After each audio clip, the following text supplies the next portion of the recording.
Cheryl Lynchman from Bacon and Company. This is Pat Boucher, the audit partner. We completed the audit in December, so you should have received audited financial statements along with several letters in your packets. So I'm just going to give a brief overview, and then if you have any questions, feel free to ask.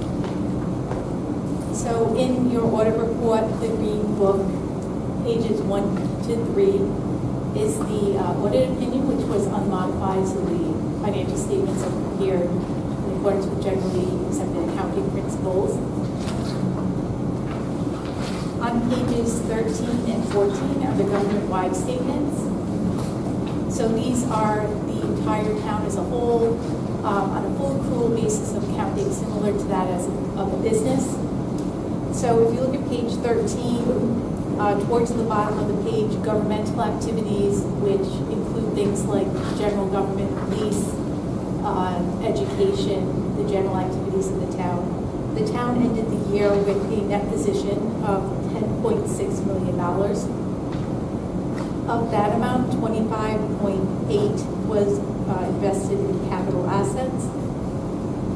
2.3 was restricted for education. 772,000 is restricted for public safety. 75,000 is restricted for historical records preservation, and 113,000 is restricted for other programs, leaving a net unrestricted deficit of 18.4 million.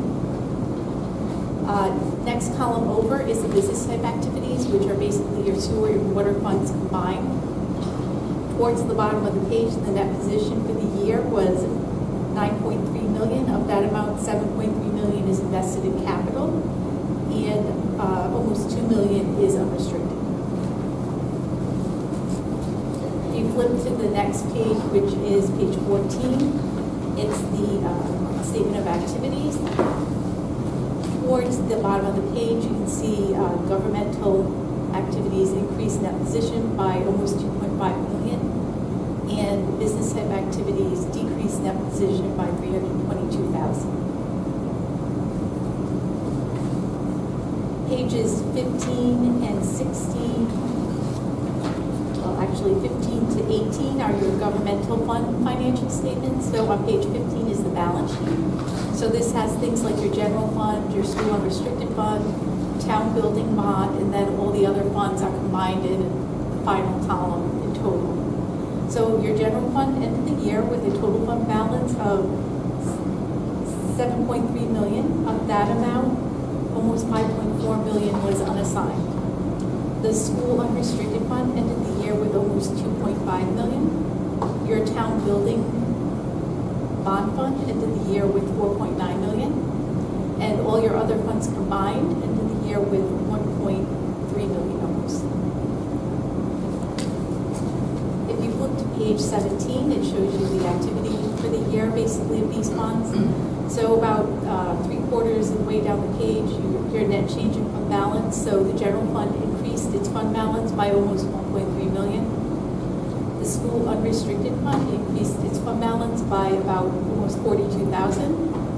Town building had a decrease of 30,000, and all your other governmental funds combined had a decrease of almost 272,000. If you look at pages 19 through 22, those are your proprietary funds, which are basically your sewer and water funds, so it breaks them out in these statements. The water fund ended the year with a net position towards the bottom of 1.25 million. Of that amount, 1.1 is invested in capital, and the remaining 108 is unrestricted. The sewer fund ended the year with net position of about $8 million.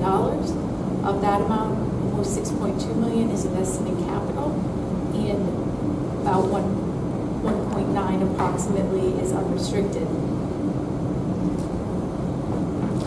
Flip to page 20, you'll see the activity for the year. About 2/3 of the way down the page, the change in net position. So the water fund increased its net position by 123,000, and the sewer fund decreased its net position by almost 446,000. On on pages 23 and 24, I'm just going to point out this is the first year you'll see an OPEB trust fund. So the town established its OPEB trust fund in fiscal year 18, and at the moment, at 6/30/18, you had $509,000 invested in your OPEB trust fund to cover future OPEB costs. So following the financial statements, there's a lot of additional information starting on page 25. Notes to the financial statements, there's various information about debt, pension, all kinds of additional information there. If you go to page 78, it starts the required supplementary information. So there's some additional information on page 78 to page 81 on OPEB, so the town and the school plans.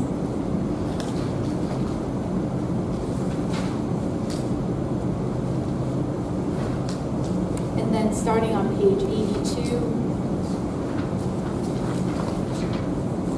through page 87, there's some additional information. It basically compares multiple years on your pension plan, so you can kind of see what's been happening over the years, and there are different comparative schedules for each type of pension plan.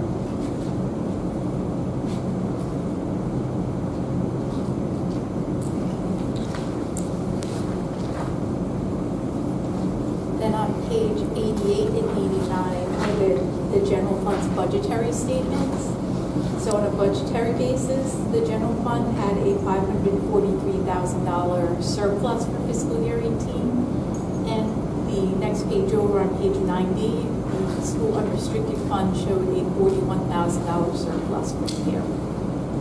So that's a very brief overview. I don't know, does anybody have specific questions? I know we've had quite a bit of time to look this over.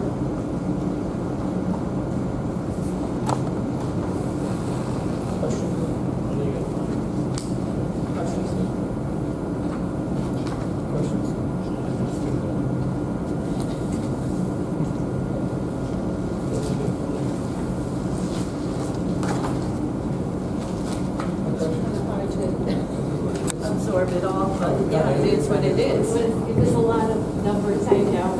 And then you also have, there's a couple of letters from us, a management letter. I don't know if you have any questions on that. We also did a single audit this year. There were no findings in the single audit of your federal funds. The single audit is basically, starts on page 114. It goes to the end of the report. So we had no issues with your single audit this year.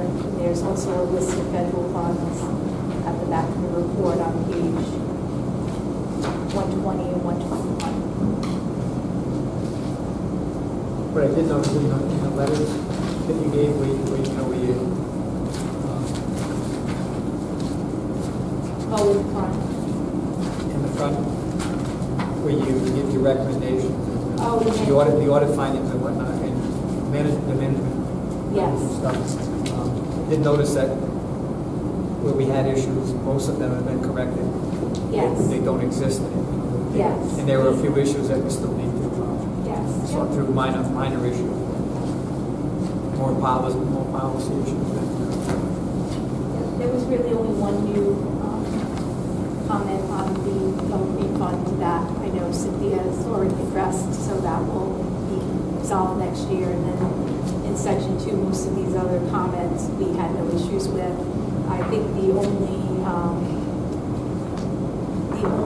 continuing one was just we had a comment on your procurement policies. There's like a difference between the charter and what's being done. So that's still ongoing. So it's, hopefully eventually that will be resolved too. But for the most part, pretty much most of these other comments were resolved in this year based on our testing.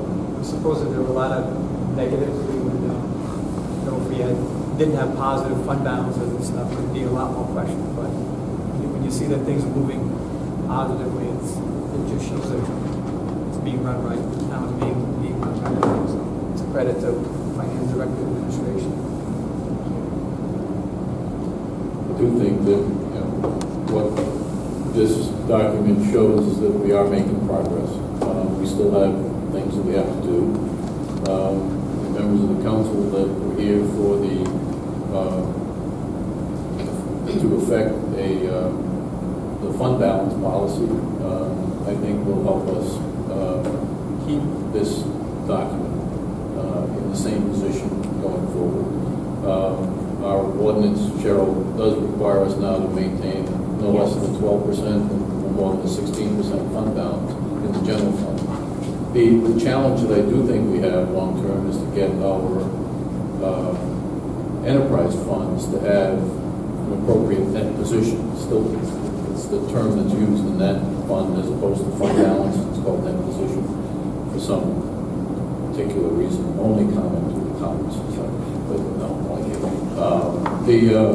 and that we've got a lot of work to do there.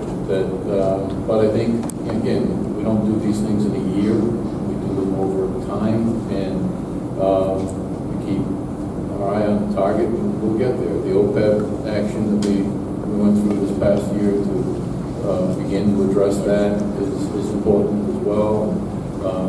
That also there's another side to that. It's not just the investment side, but the other side is to try to manage the benefit cost itself in the contracts that we have with our employees. Certainly, the objective is to have comprehensive health care, but I know the President and I share the same outlook on this, and we look for value, not just that, belt and suspenders and whatever else you want to call it, kind of an approach to healthcare that no one can afford. Trying to find that there's a combination. There's a lot that this document represents, and certainly Cynthia and I open to questions, not just tonight, but at any time, to help anyone. Our visitors in the audience, Matthew and Mom. We're open to questions anytime. Just to let you know, your new fund balance policy is actually in the notes on page 41 and 42, so it does give a brief overview of what your new policies are that you just adopted last year. And then also on page 36, you were just talking about the OPEB liability. There is a summary note of long-term liabilities, so you can see, how much they went up and down from last year. So your OPEB liabilities there, along with your pension liabilities and your debt, and all of that. If you have interest in that. The other thing that I think is we credit the Bacon and our presenters this evening, in that we were the third community to submit our audited statements to the state, and that was no easy task because of the changes in the accounting systems that have been required with the state. So I think Cynthia and her team, as well as our team from Bacon, would be thanked for that, because one of the things that I've learned as I get to understand more of these obligations is that not only does an entity like Moody's, who sets our bond rating, interested in seeing our fund balance and our debt level and the sundry other criteria they look at. One of the things that the evaluators and the raters look for is consistency. And when a community puts out its audit in December one year, and then March the next year, and January another, it doesn't offer confidence that there is a predictable, reliable process. And I know Cynthia and Jerry-Ann in the office are dedicated to getting the information out to the state and here to the council in mid-December every year, so that we get a check in that box also, that whatever the reason, that when we need financing, we want the best possible pricing that we can. And all of these things are elements of concern in being able to accomplish that. So thank you to the team from Bacon for helping us be able to get it done in time.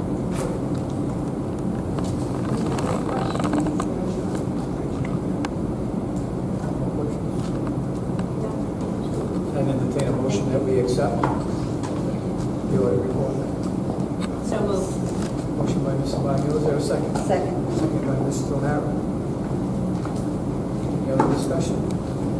Roll vote? Mrs. Bottomoli? Yes. Mrs. O'Hara? Yes. Mr. Oshia? Yes. Mr. Vadney, Yes.